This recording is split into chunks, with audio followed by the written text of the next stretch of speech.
Hi guys, welcome back to another video. This is Shrestha Singh and you are currently watching me on my YouTube channel Artistic Zone. So guys, I'm creating this video especially for all those students who are preparing for NIFT or NID entrance examinations along with their 12th boards. So if you're the one who is struggling with your time management, अगर आपको समझ नहीं आ रहा है चीज़ों को balance out कैसे करें प्रॉपरली, 12th की सिलेबस भी कैसे फिनिश करें एंड कैट एंड गैट को भी कैसे फिनिश करें, ड्राइंग की प्रिपरेशन कब करें एंड मैथ्स एंड साइंस भी कब करें, तो ये वीडियो आपको बहुत ज़्यादा हेल्प करेगी क्योंकि इस वीडियो में मैं बहुत सारे ऐसे practical tips techniques and strategies share करने वाली हूँ जो कि अगर आप होल हार्टेडली फॉलो करोगे तो ट्रस्ट मी निफ्ट में टॉप रैंक्स भी आप सिक्योर कर सकते हो 12th के साथ साथ प्रिपरेशन करके. Yes, you heard it right, this is possible क्योंकि इस ईयर भी हमारे बहुत सारे ऐसे स्टूडेंट्स हैं जिन्होंने 12th के साथ साथ निफ्ट की प्रिपरेशन की थी एंड उनका निफ्ट क्लियर हो गया and they all are studying in NIFT right now. So अगर ये कुछ स्टूडेंट्स के लिए पॉसिबल हो सकता है तो ये सबके लिए पॉसिबल हो सकता है, हर 12th वाले स्टूडेंट्स के लिए पॉसिबल हो सकता है और आपको एक राइट डायरेक्शन में स्ट्रैटेजिकली प्रिपरेशन करने की ज़रूरत है विथ डिसिप्लिन एंड कंसिस्टेंसी. क्योंकि कुछ तो ऐसी चीज़ें हैं ना जो उन स्टूडेंट्स को और बाकी के स्टूडेंट्स को डिफरेंट बनाती है, जिनका एग्जाम क्लियर हो जाता है और जिनका एग्जाम क्लियर नहीं हो पाता है. So rather than focusing on our busy hectic schedule we should focus on the positive side of this scenario, right, कि क्या हम ऐसा करें कि हमसे भी चीज़ें क्लियर हो जाए. तो सिंपली आपको वो सारे स्ट्रैटेजीज और टेक्निक्स फॉलो करने की ज़रूरत है जो वैसे स्टूडेंट जो टॉपर स्टूडेंट्स होते हैं वो करते हैं, राइट. सो इस वीडियो में मैं बहुत सारे ऐसे टिप्स और टेक्निक्स शेयर करूंगी. Please make sure you watch this video till the end guys. तो सबसे पहले तो आपको खुद पर भरोसा रखने की ज़रूरत है कि अगर आप ऐसा सोच सकते हो तो आप बिल्कुल ऐसा कर सकते हो और अगर बाकी के स्टूडेंट्स कर सकते हैं तो आप भी बिल्कुल कर सकते हो. सो फेथ एंड बिलीव के साथ साथ आपको एक कमिटमेंट लेने की ज़रूरत है क्योंकि आप दो चीज़ें साथ साथ मैनेज करने वाले हो, राइट. उसके लिए एक बहुत फर्म कमिटमेंट और एनर्जी की ज़रूरत होती है बिकॉज हम एक लो एनर्जी वाले वाइब से किसी भी चीज़ को मैनेज नहीं कर पाएंगे, राइट. वो हमारे लिए थोड़ी टफ हो जाएगी. And second thing, you should let go of distractions. अब माइंडसेट की बात तो हो गई कि आपको एक कमिटमेंट करनी चाहिए, गोल सेटिंग करनी चाहिए, आपको खुद पर भरोसा होना चाहिए, बट उसके बाद आपको ये भी समझने की जरूरत है कि कौन कौन सी ऐसी चीज़ें हैं जो आपको नहीं करनी है, कौन कौन सी ऐसी चीज़ें हैं जो आपको आपके गोल से बहुत दूर कर देगी. एंड उस चीज़ में सबसे टॉप मोस्ट लेवल पर आता है डिस्ट्रैक्शंस. कैसे distraction? We all are living in an information era, right, you all know that. So इस टाइम में सारी चीज़ें बहुत ईजिली एक्सेसिबल हो गई है. फ्रेंडशिप करना किसी से बहुत ईजी हो गया है थ्रू फेसबुक एंड इंस्टाग्राम. काफ़ी सारे कॉमेडी वीडियोस हम कभी भी देख सकते हैं, सीरीज देख सकते हैं, मूवीज देख सकते हैं, सॉन्ग सुन सकते हैं और भी बहुत सारी चीज़ें हम कभी भी कर सकते हैं. It's that easily accessible. तो अब आपको ये समझने की ज़रूरत है कि हम इन चीज़ों से कैसे कोप अप करें और कैसे हम खुद को डेडिकेटेड और फोकस्ड रख सके अपने रूटीन पर. आपने बहुत सारे ऐसे एडवाइजर्स सुने होंगे कि कैसे आप डिस्ट्रैक्शन से दूर रहोगे तो आप सक्सेसफुल बन जाओगे, बट आपको एक प्रैक्टिकल तरीके को अप्लाई करने की अभी ज़रूरत है खुद के लाइफ में. एंड दैट तरीका is actually the first point is you need to develop your understanding about your goals कि exactly आपको अपने लाइफ में क्या अचीव करना है एंड उस पर्टिकुलर चीज़ को अचीव करने के लिए आपको क्या क्या करने की जरूरत है. देन उसके बाद यू नीड टू अंडरस्टैंड हमारा माइंड कैसे काम करता है. हमारा माइंड सेंसरी प्लेजर्स सीख करता है हर वक्त, विच मीन्स अगर आप बोर होने लग जाओगे, फ्रस्ट्रेट रहने लग जाओगे पढ़ाई से ही, तो ऑटोमेटिकली सबकॉन्शियसली आपका माइंड जो है वो आपको डिस्ट्रैक्ट कर देगा. आपको बार बार मन करेगा नोटिफिकेशन चेक करने का, फेसबुक चेक करने का, यूट्यूब पर कोई वीडियो देखने का, ताकि आपको उस वक्त थोड़ा रिलीफ मिल जाए, आप एंटरटेन हो जाओ, डोपामाइन रश आ जाए आपके माइंड में, जिससे कि आपको थोड़ा अच्छा फील हो जाएगा उस मोमेंट के लिए. तो it's like a drug guys, जो कि आप अगर डेली करते हो, बार बार डिस्ट्रैक्ट होते हो, तो इससे आप अपने गोल से बहुत दूर हो जाओगे. और एज यू ऑल नो कि अभी इस वक्त में हमारी अटेंशन स्पैन बहुत कम हो गई है due to these social media sites. हमारी फोकस, हमारी अटेंशन, सब कुछ बहुत ज़्यादा कम हो चुकी है. तो फोकस को रिटेन करने के लिए आपको सारे के सारे सोशल मीडिया साइट्स के नोटिफिकेशंस ऑफ कर दो. जब आप पढ़ाई करने बैठते हो तो उस वक्त फ़ोन स्विच ऑफ करके बैठो. जितनी कम होगी डिस्ट्रैक्शन उतनी जल्दी पाओगे आप सक्सेस अपने लाइफ में. Next point is time management. Time management is really crucial guys. आपको भी 24 आवर्स मिलते हैं एंड उन स्टूडेंट्स को भी 24 आवर्स मिलते हैं जिनके टॉप रैंक्स आते हैं, राइट. तो वो सारे स्टूडेंट्स कैसे अपनी टाइम को मैनेज करते हैं जिनके वजह से उनको टॉप रैंक्स मिल जाती है एग्जाम में. एक बहुत सिंपल सी मेथड है जो ऐसे स्टूडेंट्स जो टॉपर्स होते हैं वो फॉलो करते हैं, दैट इज ट्रैकिंग टाइम. मतलब आपको टाइम को मैनेज नहीं करना है, आपको एनर्जी को मैनेज करना है एंड अपनी एनर्जी को राइट काइंड ऑफ वर्क में, राइट काइंड ऑफ टास्क में इन्वेस्ट करने की ज़रूरत है. उससे ऑटोमेटिकली आपकी टाइम मैनेज हो जाएगी. सो डेली दिन को स्टार्ट करने से पहले या फिर आप रात में या फिर बिल्कुल सुबह सुबह आपको एक टू डू लिस्ट बनानी पड़ेगी। टू डू लिस्ट में आपके 12th के जो भी आपने सब्जेक्ट्स लिए हैं, जो भी आप क्लासेस में पढ़ते हो, उसके बारे में लिखो कि एक दिन में आपको कितना टॉपिक पढ़ना है। एंड देन आपको थोड़ी निफ्ट की सिलेबस भी देखने की जरूरत है कि निफ्ट में एग्जैक्टली कैसे कैसे क्वेश्चंस आते हैं, कौन कौन से इंपॉर्टेंट टॉपिक्स है, उसके बारे में भी लिखो। एंड 12th की जो आप स्पेसिफिक लिखोगे अपने टू डू लिस्ट में, उतना डेली करो, क्योंकि जब हम टू डू लिस्ट में चीज़ें नहीं लिखते हैं, जर्नलिंग नहीं करते हैं डेली के बेसिस पर, तो हम कंफ्यूज रहते हैं। हमें लगता है थोड़ा सा ये भी सब्जेक्ट पढ़ लेते हैं, फिर तुरंत हम उस सब्जेक्ट पर स्विच कर जाते हैं, फिर तुरंत हम तीसरे सब्जेक्ट पर स्विच कर जाते हैं, फिर तुरंत हम ड्राइंग करने लग जाते हैं। इससे हम खुद और ज़्यादा फ्रस्ट्रेटेड और मेस्ड अप हो जाते हैं इनसाइड आवर ब्रेन। सो उसके लिए बहुत ज़्यादा इंपॉर्टेंट है, क्योंकि mind is there to create, mind is there to think new ideas, not to store a lot of content, store a lot of data, right. So mind को वैसे ही use करो जिसके लिए वो बना है, माइंड को स्टोर हाउस मत बनाओ, अदरवाइज वो प्रेशर कुकर बन जाएगा। सो उसके लिए टू डू लिस्ट डेली आपको बनाना चाहिए, उससे आपकी क्लैरिटी मेंटेन हो जाएगी और आपको एग्जैक्टली पता होगा कि आज मुझे इस वक्त क्या करने की जरूरत है। Next point is jam session guys. इसको हम पोमोडोरो टेक्निक भी कहते हैं। जैम सेशन मीन्स कि अगर आप पढ़ाई करते हो और अगर आप पढ़ने बैठते हो तो आपको एक टाइम स्लॉट को जैम कर देना चाहिए अपने लिए। Jam means it could be of 1 hour, it could be of 1.5 hour, it could be of 2 hours, मेरी 2 hours और 2.5 hours की है। आप स्टार्ट कर सकते हो 1 hour से। जैम सेशन मीन्स हम उस घंटे में बिल्कुल भी डिस्ट्रैक्ट नहीं होंगे। हम उस घंटे जो काम हमने टू डू लिस्ट में लिखा है उस काम को फिनिश करेंगे, then will move on to the next task. This is called multitasking. Multitasking doesn't means कि थोड़ा सा हमने नोटिफिकेशन चेक कर लिया, थोड़ा सा साइंस भी पढ़ लिया, थोड़ा सा साइंस की बुक में ड्रॉ भी कर लिया। नो, ये जो टेक्निक है मल्टीटास्किंग की, ये बहुत ज़्यादा डिस्ट्रक्टिव है।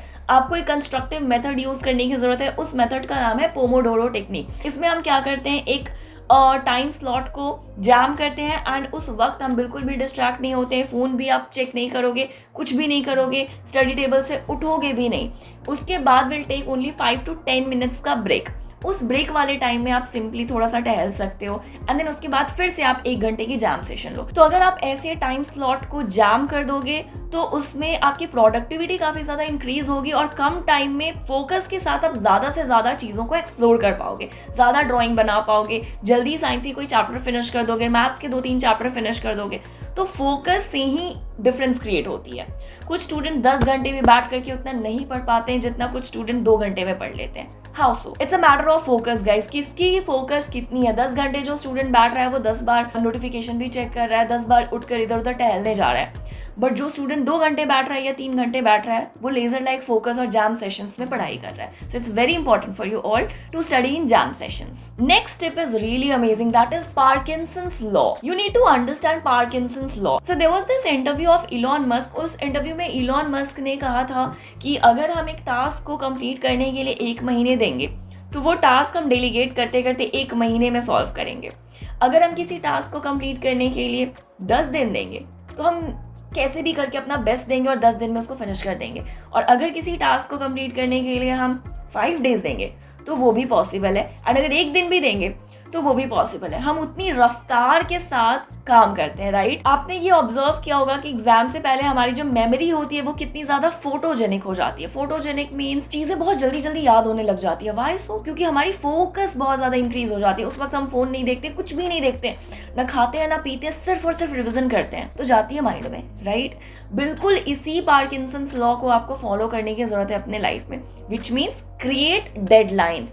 जो टू डू लिस्ट बनाते हो वहां पर बड़े बड़े शब्दों में रेड कलर के स्केच पेन से डेडलाइन सेट करो, प्रायोरिटाइज करो क्या इंपॉर्टेंट है। साइंस की ये चैप्टर इंपॉर्टेंट है, फिनिश करो उसी दिन। ड्राइंग करनी है 5 शीट, फिनिश करो उसी दिन, एंड चीजों को उसी दिन फिनिश करो। अदरवाइज आपको पैरालिसिस ऑफ एनालिसिस हो जाएगी, which means in creative language we call it art blockage. और पैरालिसिस ऑफ एनालिसिस मीन्स अगर हम टू डू लिस्ट नहीं बनाते हैं, अगर हम डेडलाइन नहीं सेट करते तो हम मेस्ड अप होते हैं माइंड में। हमें समझ ही नहीं आता है मैं अभी क्या करूं, फिर ये भी ज़रूरी लगता है, वो भी ज़रूरी लगता है, हर चीज़ इंपॉर्टेंट लगने लगती है, राइट। तो उस स्टेट को कहते हैं पैरालिसिस ऑफ एनालिसिस। मतलब हम एनालाइज बहुत ज़्यादा कर रहे हैं, एक्शन कम ले रहे हैं। सो आपको एक्शन मोड में ज़्यादा रहना है, थिंकिंग जोन में कम रहना है। अगर आप चाहते हो कम टाइम में 2 चीज़ों को मैनेज करके निफ्ट एंट्रेंस एग्जाम को भी क्रैक करें और 12th की भी बोर्ड्स में बेहतर मार्क्स स्कोर करें। एंड हर चीज को प्री प्लान करना सीखो। अगर लाइफ में एक्स्ट्रा ऑर्डिनरी बनना है तो हर एक चीज को प्री प्लान करना स्टार्ट कर दो, पोस्टपोन मत करो। पोस्टपोनिंग इज वेरी बैड कि ये जो चीज है मैं कल करूंगी, वो जो चीज है मैं परसों कर लूंगी, अभी तो एग्जाम है, चलो 4 महीने, तो 2 महीने के बाद ही स्टार्ट करते हैं, हो जाएगा। आई एम दैट टैलेंटेड, मैं तो टॉपर रह चुकी हूँ 9th एंड 10th में, तो मुझे तो ज्यादा मेहनत करने की जरूरत है। ये सारी जो थिंकिंग पैटर्न है, ये एक लिमिटिंग वे ऑफ थिंकिंग। अगर आप ऐसा सोचते हो तो हर एक चीज को टाइम पर अचीव नहीं कर पाओगे। So it's very important for you all to prepone every single task. Do not ever postpone anything in your life. Next one is be clear about the syllabus. Syllabus की detailed video मैंने already इस channel पर upload कर दी है, तो simply आप उन दोनों वीडियोस को देख लेना, मैं लिंक डाल दूंगी डिस्क्रिप्शन बॉक्स में। सिलेबस का भी क्लियर होना बहुत ज्यादा इंपॉर्टेंट है, क्योंकि निफ्ट की जो सिलेबस है दैट इज टू वास्ट। जितनी सिंपल दिखती है उतनी सिंपल है नहीं। फॉर एग्जाम्पल आपके निफ्ट के सिलेबस में नेचर ड्राइंग है। Nature drawing means what? हर एक चीज जो नेचर में अवेलेबल है, it could be stars, solar system, clouds, trees, birds, insects, leaves, snakes, sea creatures, हर एक चीज उसमें इंक्लूडेड है। तो आपका ना सिलेबस का क्लियर होना बहुत ज्यादा इंपॉर्टेंट है। इंपॉर्टेंट कौन कौन से टॉपिक्स हैं उनको मार्क आउट कर दो, क्योंकि आपको स्मार्ट वर्क करने की जरूरत है, ना कि हार्ड वर्क। बहुत सारे ऐसे स्टूडेंट्स हैं जो ऐसे टॉपिक्स में इंडल्ज रहते हैं जो उतनी इंपॉर्टेंट नहीं है, उससे उनका टाइम ज्यादा कंज्यूम हो जाता है और प्रिपरेशन बहुत कम हो पाती है। क्योंकि स्मार्ट वर्क आपके लिए करना बहुत ज्यादा इंपॉर्टेंट है, अदरवाइज आप दोनों प्रिपरेशन को साथ साथ मैनेज नहीं कर पाओगे। सो उसके लिए आप हमारी क्लासेस भी ज्वाइन कर सकते हो। उसमें will provide you current affairs के नोट्स, जीके के नोट्स, मैथ्स एंड रीजनिंग के specific to the point classes. जितना आपके लिए इंपॉर्टेंट है उतनी ही मटेरियल्स आपको प्रोवाइड की जाएगी। कैट में भी जो भी इंपॉर्टेंट टॉपिक्स हैं सिर्फ हम आपको उतना ही बोलेंगे पढ़ने के लिए जितना आपके लिए इंपॉर्टेंट है एज अ 12th स्टूडेंट। सो अगर आप चाहो तो इस तरीके से आप हेल्प भी ले सकते हो, otherwise just be clear about the syllabus and उतना ही प्रिपरेशन करो जितनी इंपॉर्टेंट है। क्लासेस में एक्चुअली आपको थोड़ी ज्यादा हेल्प इसलिए मिल जाती है क्योंकि जो भी स्टडी मटेरियल्स हैं वो सारे टॉपर्स डिजाइन करते हैं आपके लिए, तो इस वे में डिजाइन करते हैं ताकि आपको कम से कम इनपुट में ज्यादा से ज्यादा आप आउटपुट दे पाओ एग्जाम में। एंड आपको डिजाइन थिंकिंग एंड ऑब्जर्वेशन में हम इंगेज्ड रखते हैं, विच मीन्स 12th के स्टूडेंट को हम ज्यादा असाइनमेंट्स नहीं देते हैं, बहुत लिमिटेड असाइनमेंट्स देते हैं। बट अगर आप एक टॉपिक से रिलेटेड वो 2 क्वेश्चन सॉल्व कर लोगे तो आपका वो पूरा टॉपिक क्लियर हो जाएगा। एंड ऑल्सो गाइज 12th के स्टूडेंट्स की स्कूल कॉलेजेस भी होती है, कोचिंग क्लासेस भी होती है। सो अपने एक्स्ट्रा कोचिंग क्लासेस के साथ साथ भी आप इस कोर्स को मैनेज कर सकते हो, बिकॉज इसमें will provide you recorded lectures also, कि अगर आपसे गलती से बाई चांस कोई क्लास मिस भी हो जाती है या फिर उस वक्त उस टाइम स्लॉट पर आप साइंस की प्रिपरेशन या 12th की कोई प्रैक्टिकल्स कर रहे हो तो आप उस वीडियो को बाद में भी देख सकते हो। तो इस तरीके से आप थोड़ा हेल्प भी ले सकते हो, बिकॉज उससे आपका जो प्रेशर है वो काफी ज्यादा कम हो जाएगा। आपको नोट्स बनाने की जरूरत नहीं पड़ेगी, आपको न्यूज़पेपर से हार्ड वर्ड्स निकालने की जरूरत नहीं पड़ेंगे, क्योंकि we also provide picture dictionaries of vocabulary, idioms and phrases, synonyms and antonyms to our students. So जब आप नोट्स बनाओगे नहीं, सिर्फ याद करने पर फोकस करोगे, तो आप उस कम टाइम को इफेक्टिवली यूज कर पाओगे। And also guys stay engaged in design and observation. चीज़ों को आप सिर्फ देखो मत, चीज़ों को ऑब्जर्व करो, क्योंकि निफ्ट की सिलेबस बिल्कुल वास्ट है। हर एक चीज़ जो भी अपने आसपास देखते हो वो निफ्ट के सिलेबस में है।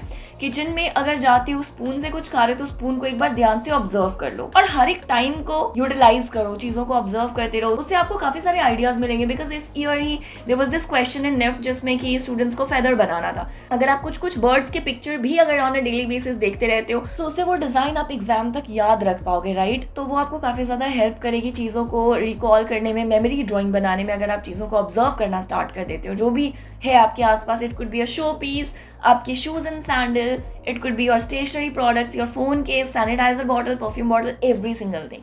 So keep observing everything which you see around yourself. That will definitely help you guys in concept development and design thinking process. So I hope you found this video helpful, guys. You can simply join our classes if you need hand-holding support until your examinations. You just need to mail us on this mail ID to get all the details regarding admission. So thank you so much for watching this video till here, guys. Bye. Take care and wish you all the very best for your examination.